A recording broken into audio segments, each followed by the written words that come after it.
আমাদের নদী বন বন্দর রক্ষা এগুলো খুবই গুরুত্বপূর্ণ। নদীর কথা বলতে গিয়ে আপনার পায়ে শহীদ হয়েছে, আপনার পাহাড় শহীদ হয়েছে। শুরু করে আপনার পাহাড় শহীদ, আপনার পাহাড় থেকে শহীদ আপনার পাহাড়ের আগেও এবং পরবর্তীতেও যারা এই বাংলাদেশের স্বাধীনতা সার্বভৌমত্ব এবং গণতান্ত্রিক লড়াইয়ের জন্য শহীদ হয়েছেন সবাইকে শ্রদ্ধা জানিয়ে শুরু করছি। আমার বক্তব্য খুবই সীমিত। যখন আক্তার আমাকে বলল যে অক্টোবরের 5 তারিখে 2020 সালে তখন করোনা, তখন আমরা 8টা টপিক ঠিক করলাম যে 8টা নিয়ে এরকমভাবে স্তম্ভ লাইক 1 2 3 এরকম করে, এবং এটা সোজা একটা ছিল আমাদের জন্য, কিন্তু এই জায়গাটা যেহেতু গোলাকার আমরা এটা গোলাকার করে করা হয়েছে এবং ইটস বিউটিফুল।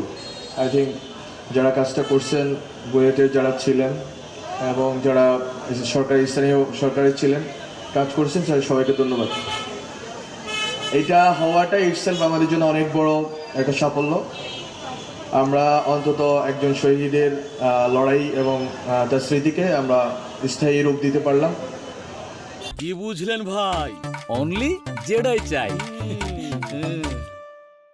আর ওই দিনের ঘটনার ক্ষেত্রে আমি একটা জিনিস বলে শেষ করে পেলি কথা, সেটা হচ্ছে ওই দিন যখন 8টা বিষয় ঠিক করতেছিলাম, তো আমরা শেষ যে বিষয়টা আছে মানবিক মর্যাদার প্রশ্নে, তখন আমি একটা শব্দ ইউজ করছিলাম বিউপনিবেশায়ন, ডিকলোনাইজেশন।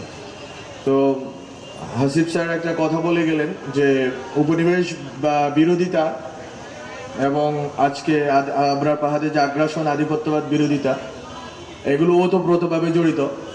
এবং আজকে দুনিয়াতে উপনিবেশের সর্বশেষ চিহ্ন ইসরায়েল রাষ্ট্র এখনো আছে এবং তারা ফিলিস্তিনিদের উপরে নিপীড়ন চালাচ্ছে।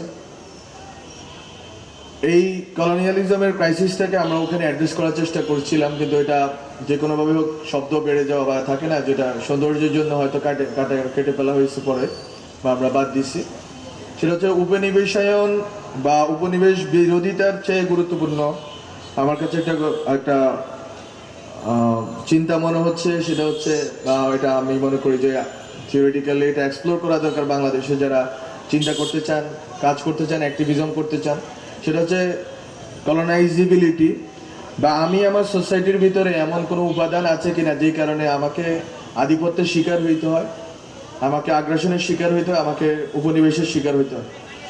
এই সোল সার্চিংটা দরকার। আমরা অবশ্যই দিল্লি না ঢাকা স্লোগান দিব, কিন্তু আমরা এই স্লোগানের সাথে সাথে ঢাকাকে কিভাবে আসলেই সত্যিকার অর্থে বড় করা যায় সেটা চিন্তা করব। আমাদের স্লোগান যেন কোনোভাবে রিয়াকশন শুধু না হয়, বরং আমাদের স্লোগানের যে আমাদের প্রেরণা বা আমাদের যে শক্তি যোগায়, সেই শক্তিকে যেন আমরা এই রাষ্ট্র গঠনের কাজে লাগাই, এই রাষ্ট্রকে বড় করার কাজে লাগাই। আমি একটু আগেও আমাদের তথ্য মন্ত্রণালয়ে শহীদ আবরার পাহাড়ের স্মৃতি নিয়ে একটা প্রোগ্রামে যে কথা বলে এসেছে, এইখানে এই কথা বলেই শেষ করি যে আমাদের আসলে বাংলাদেশকে এবং আমাদের যে তরুণ প্রজন্ম আছে, এটা আমাদের জন্য অনেক বড় একটা শক্তির উৎস। এবং আমরা লড়াকু, আমরা একটা লড়াই জিতেছি। আরও এই যে সামনের কয়েক দশক ব্যাপী আমাদের সামনে লড়াই। আমাদের এখন সবারই বয়স 30-এর কোঠায়, কারো 27, কারো 28।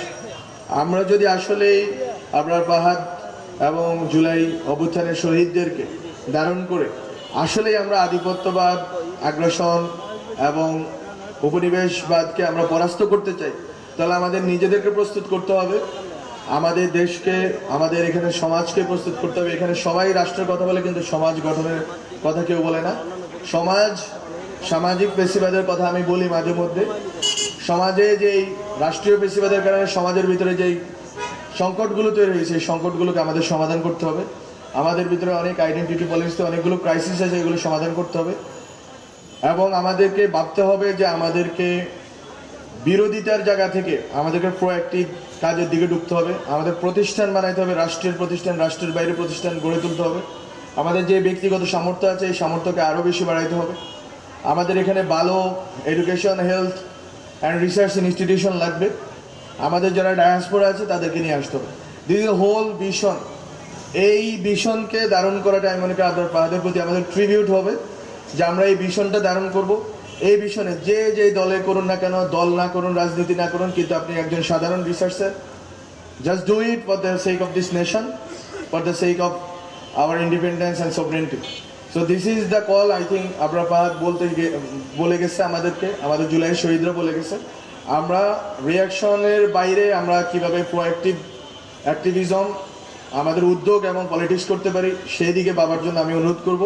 আমি মনে করি এর ভিতর দিয়ে 8 স্তম্ভ যেই প্রস্তাবনাগুলো আছে, সার্বভৌমত্ব থেকে শুরু করে আমাদের যেই কথাগুলো আমরা বলেছি, গণতন্ত্রের কথা বলেছি, মানবিক মর্যাদার কথা বলেছি, আরও যে কথাগুলো বলেছি, এগুলো শব্দ সুন্দর, সবই আমরা জানি, কিন্তু এগুলোকে বাস্তব রূপায়ণ, যে বিশেষ করে আমাদের নদী বন্দর রক্ষা, এগুলো খুবই গুরুত্বপূর্ণ। নদীর কথা বলতে গিয়ে আপনার পাহাড় শহীদ হয়েছে, আপনার পাহাড় শহীদ হয়েছে।